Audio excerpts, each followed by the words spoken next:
Hey, welcome back to my channel. Hey y'all, welcome back to my channel. What's up? I know it has been a very long time since I posted any type of video like this. I'm so sorry. A lot has been going on in life, but I hope you guys had a great Thanksgiving, a great Christmas, a great Happy New Year. Just one little update for y'all. Ava turned 3 on January 10th. I officially have a 3-year-old. I don't know what that's about. We transitioned from terrible 2s to terrifying 3. I don't know. I just thought overnight everything would just switch over to a normal child, but I feel like it just escalated a little bit, but that's that. So today I'm going to be talking about the 1, 2, 3, 4, 5 tips on surviving mommyhood. So if you want to watch, just stay tuned.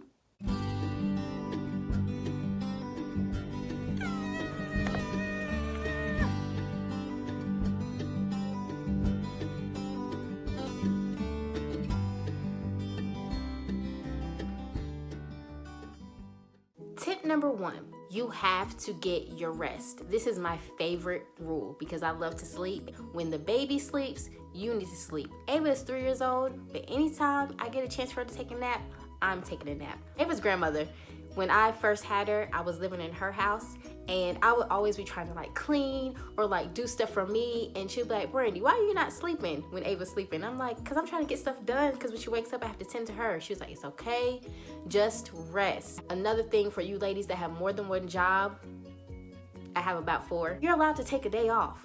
Even if you have to schedule the day off, please take that day off so you can have some self-care. Even if you have the baby in the house, just so you can relax and handle any other business that you need to take care of, whether it be doctor's appointments or getting your toes done or just taking a long bath. Please get your rest. It's okay. It's okay to sit down for 2 seconds. So sit down. Tip number 2, it is totally okay to have a support system. I know when you have your kid, it's like this switch that turns on and you just get into mommy mode and think you're superwoman and you don't want nobody to touch, breathe, or get near your baby, but it's okay to have people who love and care about you and your child and have them help. When I had Ava, I lived in a different city than my mother, so with the support I had from her from a distance, I was able to get a lot of support from Ava's dad's side of the family, like her grandmother, grandfather, aunt, uncle. Like it was a whole house full of people that are willing to help and cared enough about Ava to make sure I got my rest, and they would, you know, get her if they wanted to get her, or just make sure I was okay, or feed her if I just wanted to lay down for a second. Like, it's totally fine. I had friends that would come over and just look at her because she was an infant. Like even now that she's 3, like my friends would just come over and just hang out with her, or if I needed a babysitter. Like, you need that village. It's true about that. What's that village saying? It takes a village, duh. But yeah, it's totally okay. Please let anybody who wants to help you help, but do not take advantage. And this is something that I'm learning over time. Even when you feel like you may not be taken advantage of, you got to think about not necessarily the burden, but what your lifestyle, how your life has changed and how it's affected other people. So just be conscious of that when they're offering that lending hand or you're asking for help. Just be mindful of how much you're doing it, because at the end of the day, you're the mom, that's your kid. They don't have to help you, and you shouldn't feel obligated, or you shouldn't feel like they have to help you, because no one has to help you. This is your life, okay? But just embrace all the people that are willing to help, and you know, a great support system will definitely help benefit you and benefit your kid long term. Tip number 3, try your best to stay organized. I'm like a weird organized type person. Like, my room can't stay clean for nothing. Like, I honestly think that's a lot of women, but I'm obsessed with planners. Like, I just got a Erin Condren planner, thanks sis, for Christmas. And when I say I love that thing, like I literally plan out my life. I have journals, I have to-do lists, like anything like that. So when you have a kid, please try your best to stay organized as far as like planning out their appointments, doctor's appointments. You know, my daughter has speech therapy now, and now she's added occupational therapy, dentist appointments, checkups, all that stuff.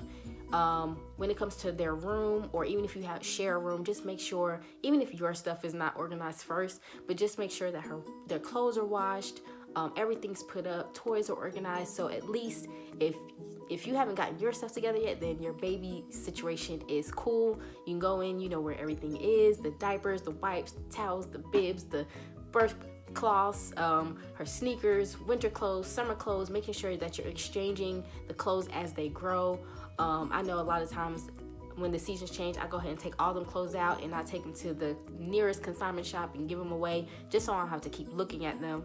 Just little things like that. As far as like food, I know I try my best. I'm not the best at it, but I try my best to cook food that can at least last like 2, at the max 3 days. So at least dinner is taken care of. Whenever you're going out, make sure your baby bag or diaper bag or whatever backpack that your toddler can carry has all the snacks that they need.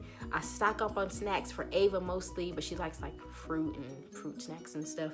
Just make sure everything is supplied in advance, so when the time comes around to do whatever you need to do, you're not wondering where something is, or, oh, I don't have that. So I know for myself, I try to make sure that Ava is good before I'm good.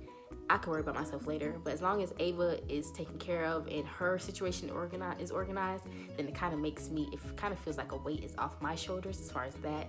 So please just try to stay organized as much as you can. Number 4, have fun. I know it can be aggravating and tiring and overwhelming, but your kid wants to have fun. So just enjoy the moments. I know sometimes when I'm able to, because I'm not able to all the time, I try to do fun activities with Ava.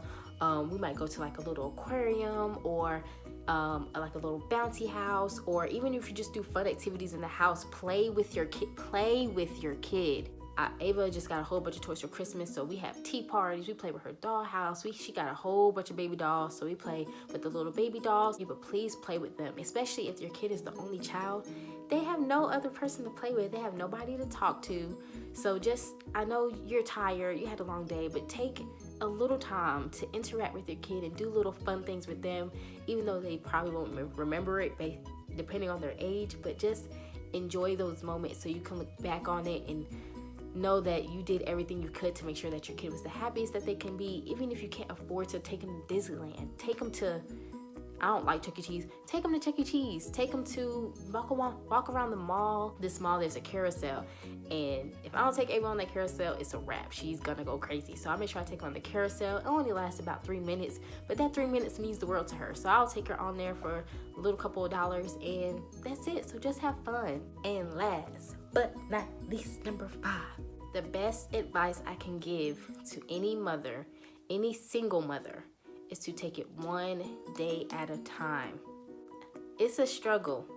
I will not lie, it is a struggle. I want to scream and cry all the time. Embrace the moments. Figure out what your next step is. Take it hour by hour if you need to. That's why I have a planner. If I don't have a planner, you have all these thoughts in your head on how you're going to get stuff done. Where is she going to go when you have to do this and do that? But just breathe, because it is going to be okay. You're going through little rough patches here and there. Sometimes you think you're never going to get out of this rut, but it's going to be fine. I feel like becoming a mother makes you literally become the strongest you've ever been in your life. And God would, not to put religion in it, but God would not put you in this situation if he didn't think that you couldn't handle it. That's real. Take it day by day. Know what you need to do next. Embrace your child. Embrace them, because they feel what you feel. They say that when the baby is in the room, and they feel that when they're in front of you. If you look stressed and they're stressed, Ava would come to me, she's like, "Mommy," and I'll just be like, she has a little instant face and just brights up my day. So just know that they're just an innocent little kid, and they just want you to be there. They don't need the world. They just want you to be in their face and tickle them and laugh with them and watch Elmo 700 times with them. So just enjoy it, and I promise I can't promise because it's gonna be hard, but it'll just make it a little easier if you go into things a little more optimistic, have a little more faith, and just know that everything will work out on its own. So that's it, just 5 little pieces of advice that I have based on my experience. If you have any tips yourself, just leave them below in the little comment section. Stay tuned for more videos. I promise. I'm going to be more consistent. I promise. So stay tuned. Thanks for watching. Bye.